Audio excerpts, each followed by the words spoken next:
Unang Samuel Kapitulo 16. Piniling maging hari si David.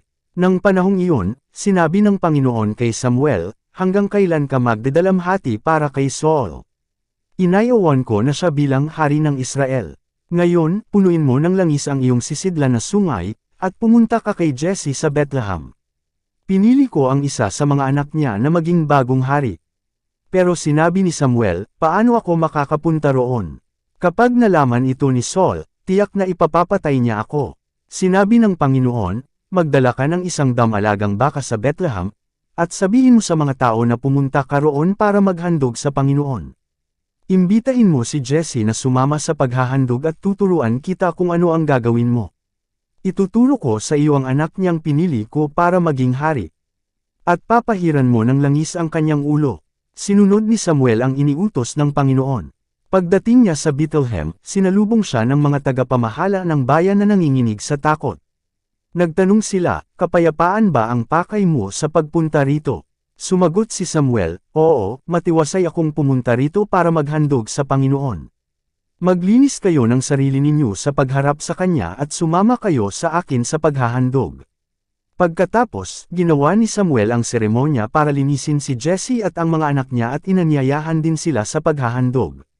Pagdating nila, nakita ni Samuel si Eliab at naisip niya, siguradong siya na ang pinili ng Panginoon na maging hari. Pero sinabi ng Panginoon kay Samuel, huwag mong tingnan ang tangkad at ang kakisigan niya dahil hindi siya ang pinili ko. Hindi ako tumitingin na gaya ng pagtingin ng tao. Ang tao'y tumitingin sa panlabas na kaanyuan, ngunit ang tinitingnan ko'y ang puso. Tinawag ni Jesse si Abinadab at pinapunta kay Samuel. Pero sinabi ni Samuel, hindi siya ang pinili ng Panginoon. Pagkatapos, pinapunta ni Jesse si Shammah kay Samuel, pero sinabi ni Samuel, hindi rin siya ang pinili ng Panginoon. Pinapunta ni Jesse kay Samuel ang 7 niyang mga anak na lalaki, pero sinabi ni Samuel sa kanya, wala ni isa man sa kanila ang pinili ng Panginoon. Tinanong ni Samuel si Jesse, sila na bang lahat ang anak mo? Sumagot si Jesse, may isa pa, ang bunso, pero nagpapastol siya ng mga tupa. Sinabi ni Samuel, ipasundo mo siya. Hindi tayo magpapatuloy sa ating gagawin hanggat hindi siya dumarating.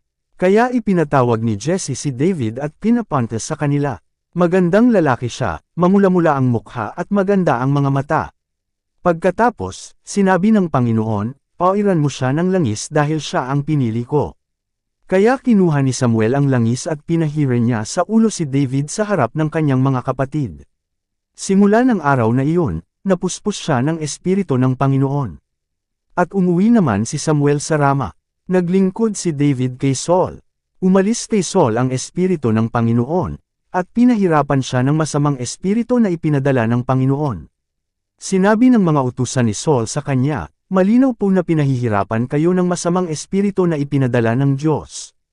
Kaya kung papayag po kayo, hahanap kami ng marunong tumugtog ng alpa.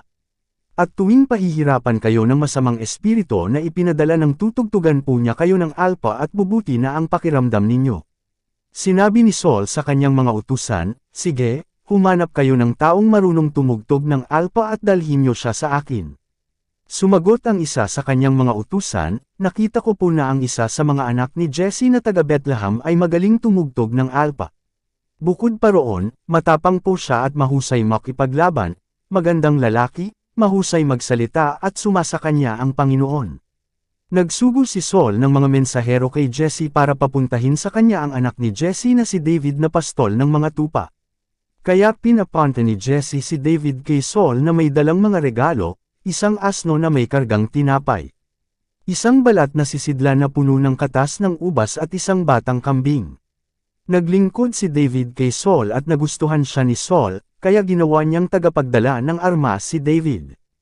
Pagkatapos, nagpadala ng mensahe si Saul kay Jesse na nagsasabi, hayaan mong manatili rito si David para maglingkod sa akin dahil natutuwa ako sa kanya. Sa tuwing dumarating kay Saul ang masamang espiritu na ipinapadala ng Diyos, tinutugtog ni David ang kanyang alpa. Pagkatapos, umaalis kay Saul ang masamang espiritu at bumubuti ang kanyang pakiramdam.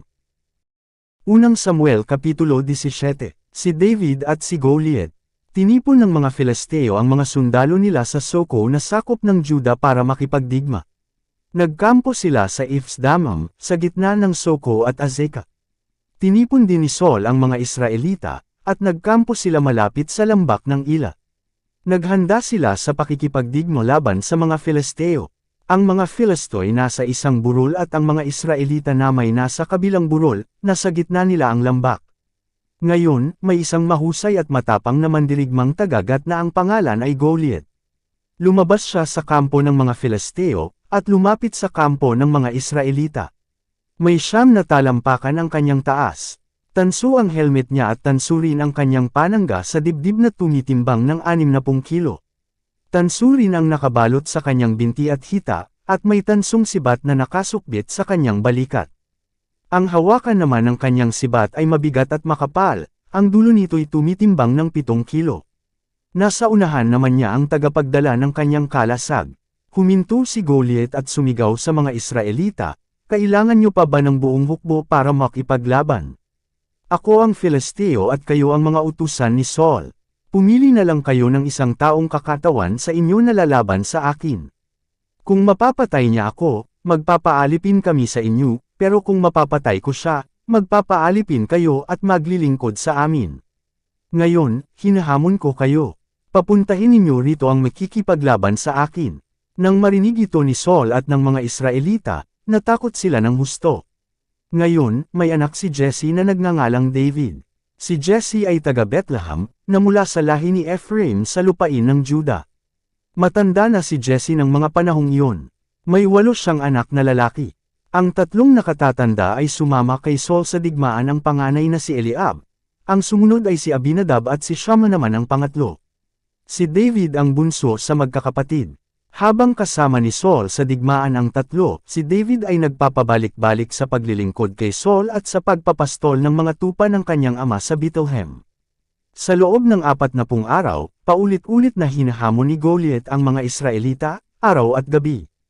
Isang araw, sinabi ni Jesse kay David, "Anak, dalhin mo agad itong kalahating sako ng binusang trigo at 10 pirasong tinapay sa mga kapatid mo na nasa kampo. Dalhin mo rin itong 10 pirasong keso sa pinuno ng hukbo. Kumustahin mo rin ang kalagayan ng mga kapatid mo roon. At sa pagbalik mo rito, magdala ka ng katunayan na mabuti ang kalagayan nila." Naroon sila ngayon sa lambak ng Ila at nakikipaglaban sa mga Filisteo kasama ni Saul at ng iba pang mga Israelita. Kaya kinabukasan, madaling araw pa lang ay bumangon na si David at inihanda ang mga pagkaing dadalhin niya. Iniwan niya ang mga tupa sa isang pastol at sayay umalis ayon sa iniutos ni Jesse. Nang dumating siya sa kampo ng mga Israelita, palabas na ang mga sundalong nagsisigawan para makipaglaban. Maya-maya, magkaharap na ang mga Israelita at mga Filisteo na handa ng maglaban. Iniwan ni David ang mga daladala niya sa tagapag-asikaso ng mga kailangan ng hukbo, at tumakbo siya sa lugar ng labanan at kinamusta ang mga kapatid niya. Habang kinakausap niya sila, lumabas si Goliath, ang mahusay na mandirigma na tagagat, at pumunta sa unahan ng mga Filisteo, at hinamon na naman niya ang mga Israelita. Narinig ito ni David. Nang makita ng mga Israelita si Goliath, nagtakbuhan sila sa sobrang takot. Nag-usap-usap sila, "Nakita ba ninyo ang lalaking iyon na sumusugod para hamunin ang Israel? Bibigyan ng hari ng malaking gantimpala ang sinumang makakapatay sa kanya. Hindi lang iyan, ibibigay pa niya rito para maging asawa ang isa sa mga anak niyang babae, at ang buo niyang sambahayan ay hindi na magbabayad ng buwis sa Israel." Nagtanong si David sa mga taong nakatayo. Malapit sa kanya, sino ba ang Filisteyong iyon na hindi nakakakilala sa Diyos na humahamon sa mga sundalo ng buhay na Diyos? Ano ba ang matatanggap ng taong makakapatay sa kanya para matigil na ang panghihiya niya sa Israel? At sumagot ang mga tao, "Tulad ng narinig mo, iyon nga ang gantimpala sa makakapatay kay Goliath." Nang marinig ito ni Eliab, ang nakatatandang kapatid ni David, na nakikipag-usap si David sa mga tao, nagalit siya. Sinabi niya kay David, "Bakit ka pumunta rito? Sino ang pinagbantay mo sa iilang tupa natin doon sa ilang? Akala mo kung sino ka? Alam ko kung gaano ka kayabang. Pumunta ka lang dito para manood ng labanan." Sinabi ni David, "Ano ba ang ginawa ko?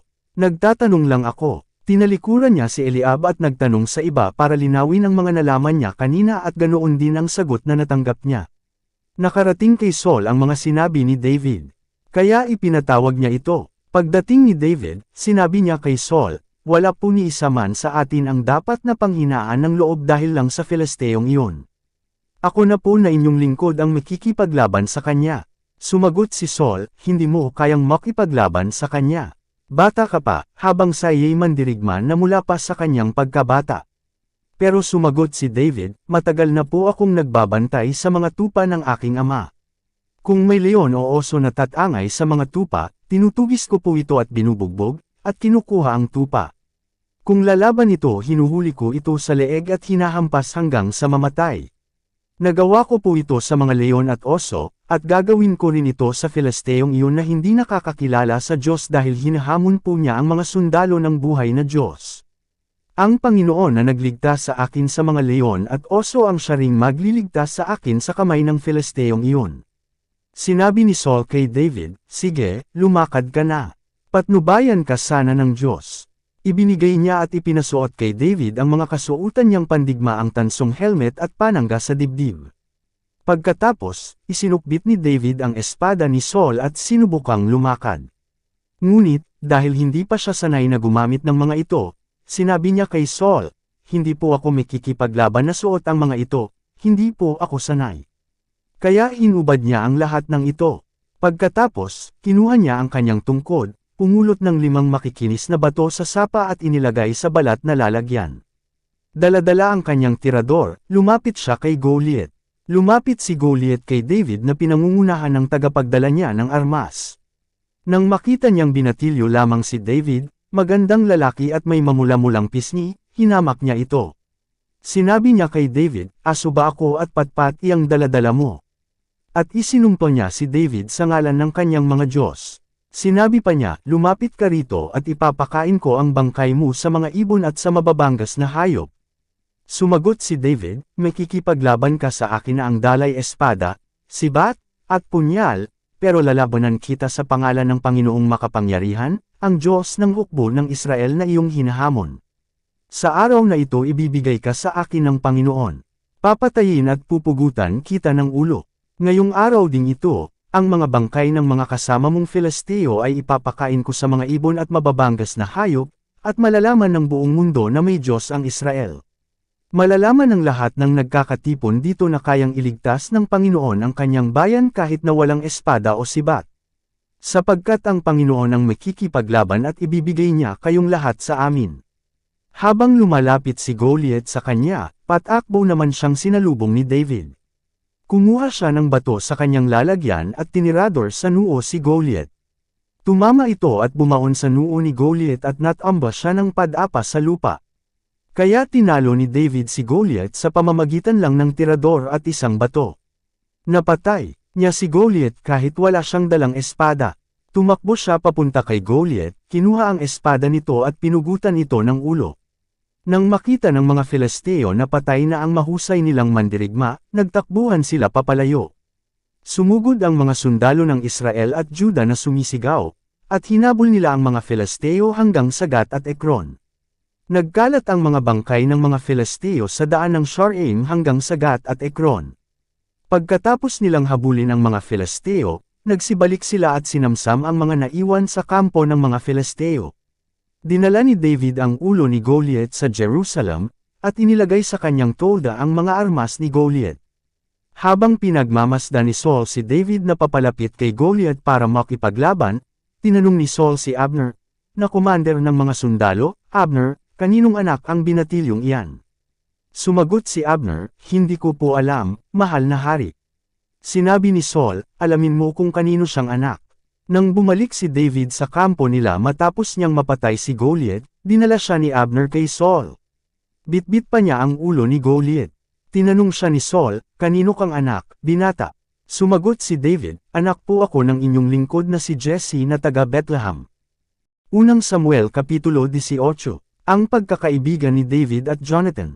Matapos makipag-usap ni David kay Saul, nakilala niya ang anak nitong si Jonathan. Naging matalik silang magkaibigan at mahal na mahal ni Jonathan si David gaya ng pagmamahal niya sa kanyang sarili. Mula noon, hindi na pinauwi ni Saul si David sa kanilang bahay. Sumumpa si Jonathan kay David na magiging magkaibigan sila sa habang panahon dahil mahal niya si David gaya ng kanyang sarili. At bilang patunay ng kanyang pangako, hinubad niya ang kanyang balabal at ibinigay kay David, kasama ang kanyang pamigis, espada, pana at sinturon. Napagtagumpayan ni David ang lahat ng ipinagawa sa kanya ni Saul, kaya siya'y ginawa nitong pinuno ng buong hukbo. Nagustuhan ito ng mga mamamayan pati na rin ng mga opisyal ni Saul. Nainggit si Saul kay David. Nang pauwi na ang mga Israelita matapos mapatay ni David si Goliath, sinalubong si Saul ng mga babaeng mula sa lahat ng bayan ng Israel. Sumasayaw sila at umaawit na may tamburin at alpa. Ganito ang kanilang awit. Libo-libo ang napatay ni Saul, kay David naman ay taigsa 10,000. Nagalit si Saul nang mapakinggan niya ang awit nila.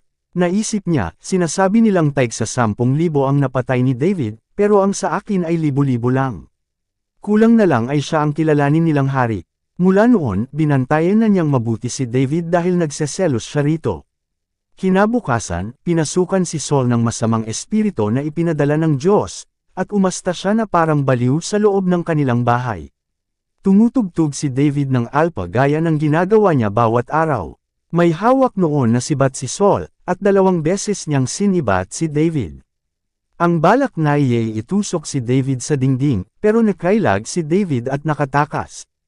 Natatakot si Saul kay David dahil sinasamahan ito ng Panginoon samantalang siya na may pinabayaan na ng Panginoon.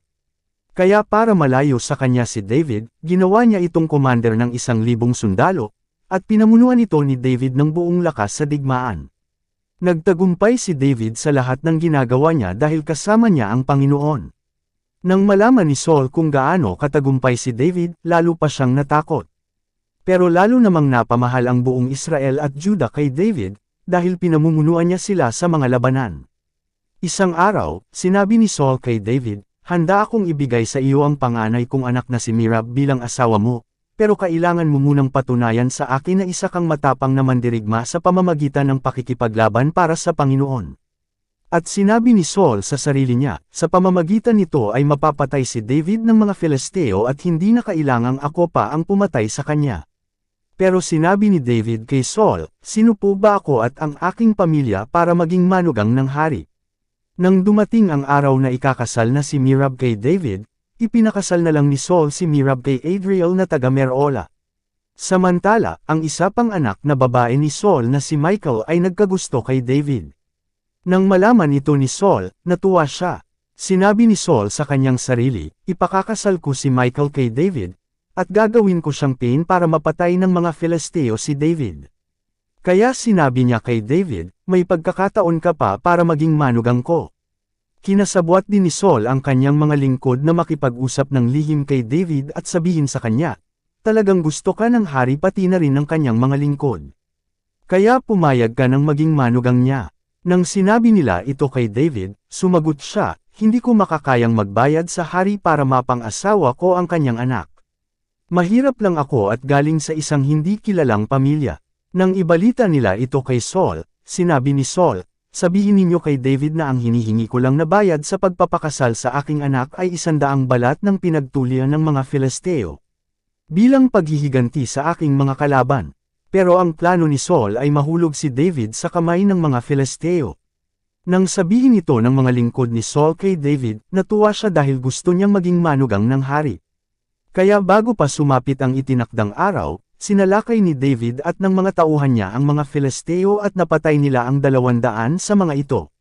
Pagkatapos, kinuha nila ang mga balat ng pinagtulian ng mga Filisteo at dinala ang lahat ng ito sa hari. Kaya ibinigay ni Saul si Michal kay David para maging asawa niya. Nang malaman ni Saul na pinapatnubayan ng Panginoon si David at nakita niya kung gaano kamahal ni Michal si David, lalo pa siyang natakot kay David. At itinuring niyang kaaway si David habang nabubuhay siya. Nagpatuloy ang labanan sa pagitan ng mga Israelita at mga Filisteo. Bawat labanan, mas nagiging matagumpay si David kaysa sa lahat ng opisyal ng hari. Kaya lalong nakilala ang pangalan ni David sa buong bayan. Unang Samuel Kapitulo 19, tinangkang patayin ni Saul si David. Minsan, sinabi ni Saul kay Jonathan at sa lahat ng lingkod niya na patayin si David. Pero mahal ni Jonathan si David, kaya binigyan niya ng babala si David. Sinabi niya, naghahanap ng pagkakataon ng aking ama para patayin ka, kaya mag-ingat ka. Bukas maghanap ka ng mapagtatagwan at huwag kang aalis doon. Dadalhin ko roon ang aking ama at kakausapin ko siya tungkol sa iyo. Pagkatapos, sasabihin ko sa iyo ang napag-usapan namin.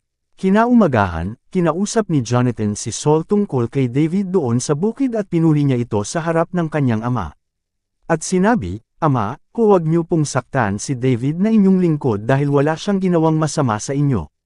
Nakagawa pa nga po siya ng malaking kabutihan sa inyo. Itinaya po niya ang kanyang buhay nang patayin niya ang Filisteo na si Goliath at pinagtagumpay ng Panginoon ang buong Israel. Nasaksihan niyo ito at natuwa kayo.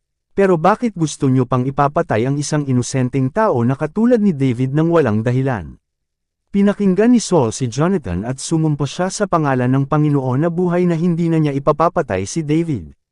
Ipinatawag ni Jonathan si David at sinabi niya rito ang lahat ng pinag-usapan nila ni Saul. Dinala ni Jonathan si David kay Saul, at muling pinaglingkuran ni David si Saul gaya ng dati. Muling naglaban ang mga Filisteo at mga Israelita, at buong lakas na pinamunuan ni David ang mga tauhan niya sa pakikipaglaban. Sinalakay nila David ng buong lakas ang mga Filisteo kaya natalo ang mga ito at nagsitakas. Isang araw, habang nakaupo si Saul sa kanyang bahay at may hawak na sibat, sinaniban na naman siya ng masamang espiritu na ipinadala ng Panginoon. Habang tumutugtog si David ng alpa, sinubukang itusok ni Saul si David sa dingding sa pamamagitan ng pagsibat dito pero nakaiwas si David. Kinagabihan, tumakas si David. Nagpadala naman ng mga tauhan si Saul para magmanman sa bahay ni David at para patayin ito kinaumagahan. Pero binalaan si David ng kanyang asawang si Michal, kung hindi ka tatakas ngayong gabi, papatayin ka bukas. Kaya tinulungan niyang makababa si David sa bintana, at tumakas si David. Kumuha naman si Michal ng isang Diyos-dayosan, at inihiga sa kama. Kinumutan niya ito, at binalot ng balahibo ng kambing ang ulo nito. Nang dumating ang mga taong ipinadala ni Saul para hulihin si David, sinabi sa kanila ni Michal na may sakit ito at hindi kayang bumangon sa higaan. Nang ibinalita nila ito kay Saul, pinabalik sila ni Saul para tingnan nila mismo si David, at sinabihan ng ganito, dalhin ninyo siya sa akin na nakahiga sa kanyang higaan para mapatay ko siya. Pero nang pumasok sila sa bahay ni David, nakita nila na ang nakahiga ay isang Diyos-dayosan na may balahibo ng kambing sa ulo. Sinabi ni Saul kay Michal, bakit mo ako niloko, at pinatakas ang aking kaaway? Sumagot si Michal, sinabi niya sa akin na papatayin niya ako kapag hindi ko siya tinulungang makatakas. Nang makatakas si David, pumunta siya kay Samuel sa Rama at sinabi niya ang lahat ng ginawa ni Saul sa kanya. Pagkatapos nito, pumunta sila ni Samuel sa Nayot at doon nanirahan. Nabalitaan ni Saul na si David ay nasa Nayot sa Rama, kaya nagpadala siya ng mga tauhan para hulihin si David. Pagdating nila roon, nakita nila ang mga propetang nagpapahayag ng mensahe ng Diyos at pinangungunahan ni Samuel. Pagkatapos, napuspos ng Espiritu ng Diyos ang mga tauhan ni Saul at nagpahayag din sila ng mensahe ng Diyos. Nang marinig ni Saul ang nangyari, muli siyang nagpadala ng mga tauhan para hulihin si David. Pero pagdating nila doon, ganoon din ang nangyari, nagpahayag din ang mga ito ng mensahe ng Diyos. Muling nagpadala si Saul ng mga tauhan sa ikatlong pagkakataon pero ganoon din ang nangyari sa mga ito. Sa bandang huli, si Saul na mismo ang pumunta sa Rama. Pagdating niya sa malaking balon ng Sekyo, nagtanong-tanong siya kung nasaan sina Samuel at David. Sinabi sa kanya na nasa Nayot sila. Kaya pumunta si Saul sa Nayot. Pero habang nasa daan, pinuspos rin siya ng Espiritu ng Diyos at nagpahayag din siya ng mensahe ng Diyos hanggang sa makarating siya sa Nayot. Nang naroon na siya, hinubad niya ang kanyang damit at nagpahayag ng mensahe ng Diyos sa harapan ni Samuel. Nahiga siya ng nakahubad buong araw at gabi. Ito ang dahilan kung bakit nagtatanong ang mga tao, naging propeta na rin ba si Saul? Unang Samuel Kapitulo 20, si David at si Jonathan. Tumakas si David mula sa Nayot sa Rama, at pumunta kay Jonathan at nagtanong, ano ba ang kasalanang nagawa ko sa iyong ama at gusto niya akong patayin? Sumagot si Jonathan, hindi ka mamatay. Sigurado akong wala siyang pinaplanong ganyan. Maliit man o malaking bagay, ipinapalam ng ama ko sa akin lahat ng gagawin niya. Kung binabalak kanyang patayin, ipinaalam na sana niya ito sa akin. Kaya hindi totoo yan. Pero sinabi ni David, alam na alam ng iyong ama ang tungkol sa pagkakaibigan natin kaya minabuti niya na huwag nang ipaalam sa iyo ang plano niyang pagpatay sa akin, dahil baka masaktan ka lang. Pero tinitiyak ko sa iyo, at sa harap ng presensya ng Panginoon na buhay, na nasa panganib ang buhay ko. Sinabi ni Jonathan, kung ano man ang gusto mo, gagawin ko. Kaya sinabi ni David, bukas ay pista ng pagsisimula ng buwan, at gaya ng nakagawian, dapat akong kumain kasama ng iyong ama. Pero hayaan mo akong makaalis at magtago sa bukid hanggang sa gabi ng 3 araw. Kung hahanapin ako ng iyong ama, sabihin mo sa kanya na humingi ako ng pahintulot sa iyo na umuwi sa amin sa Bethlehem para makasama ko ang buong pamilya ko sa paghahandog na ginagawa nila taon-taon. Kapag hindi siya nagalit, ibig sabihin ako ay wala sa panganib. Pero kapag nagalit siya, alam mo nang binabalak niya akong patayin. Kaya kung maaari, tulungan mo ako, gawin mo sa akin ang kabutihang ito, ayon sa napagkasundoan natin sa harap ng presensya ng Panginoon. Pero kung nagkasala man ako, ikaw na ang pumatay sa akin. Bakit mo pa ako ibibigay sa iyong ama? Sumagot si Jonathan, hindi iyan mangyayari. Kung nalalaman ko na may balak ang aking ama na patayin ka, ipapaalam ko agad sa iyo. Nagtanong si David, paano ko malalaman kung galit o hindi ang iyong ama? Sinabi ni Jonathan, sumama ka sa akin sa bukid. Kaya nagpunta sila roon. Sinabi ni Jonathan kay David, nangangako ako sa Panginoon, ang Diyos ng Israel, na bukas sa ganito ring oras, o sa susunod na araw, makikipag-usap ako sa aking ama, at kung mabuti ang pakitungo niya tungkol sa iyo, ipapaalam ko sa iyo. Pero kung may balak ang aking ama na patayin ka, at hindi ko ito ipinaalam sa iyo para makatakas ka, sana ay parusahan ako ng matindi ng Panginoon. Ngayon, samahan ka sana ng Panginoon gaya ng ginawa niya noon sa aking ama. At ipakita mo sana ang pagmamahal mo sa akin habang ako ay nabubuhay pagaya ng pagmamahal ng Panginoon sa atin. At kung patay na ako, ipagpatuloy mo pa rin ang pagmamahal sa pamilya ko, kahit papatayin ng Panginoon ang lahat ng kaaway mo. Kaya gumawa si Jonathan ng kasunduan sa pamilya ni David, at sinabi niya, ibigay ka sana ng Panginoon sa iyong mga kaaway, kapag hindi ka tumupad sa kasunduan natin. At pinasumpa ulit ni Jonathan si David ng pagmamahal sa kanya dahil mahal na mahal niya si David gaya ng pagmamahal niya sa kanyang sarili. Pagkatapos, sinabi niya kay David, bukas ay pista ng pagsisimula ng buwan at malalaman nila na wala ka roon dahil bakante ang upuan mo.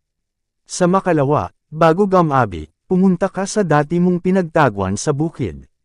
Maghintay ka roon sa may bato ng Ezel. Darating ako at papana ng 3 beses sa gilid ng bato na parang may pinapana ako. Pagkatapos, uutusan ko ang isang bata na hanapin ang palaso. Kung sasabihin ko sa kanya na nasa gilid niya ang mga palaso, lumabas ka. Tinitiyak ko sa iyo, sa harap ng presensya ng Panginoon na buhay, na wala kang dapat katakutang panganib.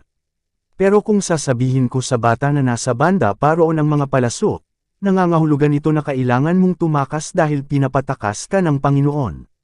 Tungkol sa sumpaan natin, alalahanin mo na ang Panginoon ang ating saksi magpakailanman. Kaya nagtago si David sa bukid, at nang dumating ang pista ng pagsisimula ng buwan. Umupo si Haring Saul para kumain. Doon siya umupo sa dati niyang inuupuan sa tabi ng dingding. Si Jonathan naman ay naupo sa tapat niya at si Abner sa tabi niya. Pero bakante ang upuan ni David. Nang araw na iyon, hindi nagsalita si Saul tungkol sa pagkawala ni David dahil inisip niya na baka may nagawa si David na nagparumi sa kanya kaya hindi siya nakapunta. Pero nang sumunod na araw, ang 2 araw ng buwan, bakante pa rin ang upuan ni David. Kaya tinanong ni Saul si Jonathan, bakit hindi pumupunta rito si David na anak ni Jesse para makisalo sa atin kahapon at ngayon? Sumagot si Jonathan, nagpaalam po siya sa akin na uuwi muna siya sa Bethlehem. Sabi po kasi niya, inutusan ako ng kapatid ko na sumama muna ako sa aking pamilya na maghandog, kaya humihingi ako ng pabor sa iyo, payagan mo akong makita ang aking mga kapatid. Iyan po ang dahilan kung bakit hindi niyo siya kasalo. Galit na galit si Saul kay Jonathan. Sinabi niya, isa kang suwail na anak. Alam kong kinakampihan mo si David. Ipinahiya mo ang iyong sarili at ang iyong ina. Habang nabubuhay si David na anak ni Jesse, hindi ka magiging hari. Kaya kunin mo siya ngayon at dalhin sa akin. Dapat siyang mamatay. Nagtanong si Jonathan, bakit po ba kailangan siyang patayin? Ano po ba ang ginawa niya? Pero sa halip na sumagot, sinibat ni Saul si Jonathan para patayin. Kaya nalaman niya na desidido ang kanyang ama na patayin si David. Dahil sa sobrang galit, umalis sa hapagkainan si Jonathan, at hindi na siya kumain ng araw na iyon dahil masamang-masama ang loob niya sa kaiyahiyang inasal ng kanyang ama kay David. Kinaumagahan, pumunta si Jonathan sa bukid para makipagkita kay David gaya ng napagkasunduan. May kasama siyang batang lalaki. Sinabi niya sa bata, tumakbo ka na at hanapin mo ang mga palasong ipapana ko. Kaya tumakbo ang bata at pamana si Jonathan sa unahan nito. Nang dumating ang bata sa lugar na binagsakan ng palaso, sumigaw si Jonathan, nasa banda pa roon ang mga palaso. Magmadali ka, pulutin mo. Pinulot ng bata ang mga palaso at bumalik sa kanyang amo. Walang kaalam-alam ang bata kung ano ang kahulugan ng mga pangyayari. Sina David at Jonathan lang ang nakakaalam. Pagkatapos, ibinigay ni Jonathan ang mga palaso sa bata at sinabi, dalhin mo ito pabalik sa bayan. Nang makaalis na ang bata, lumabas si David sa batong pinagtatagwan niya at lumuhod sa harap ni Jonathan ng 3 beses na ang mukha ay nakadikit sa lupa bilang paggalang. Niyakap nila ang isa't isa na kapwa umiiyak, pero mas malakas ang iyak ni David. Sinabi ni Jonathan kay David, sige, sana ay maging matiwasay ang iyong paglalakbay. At sana ay tulungan tayo ng Panginoon na matupad ang mga sumpaan natin sa isa't isa, hanggang sa mga magiging angkan natin. Lumakad na si David, at si Jonathan naman ay bumalik sa bayan.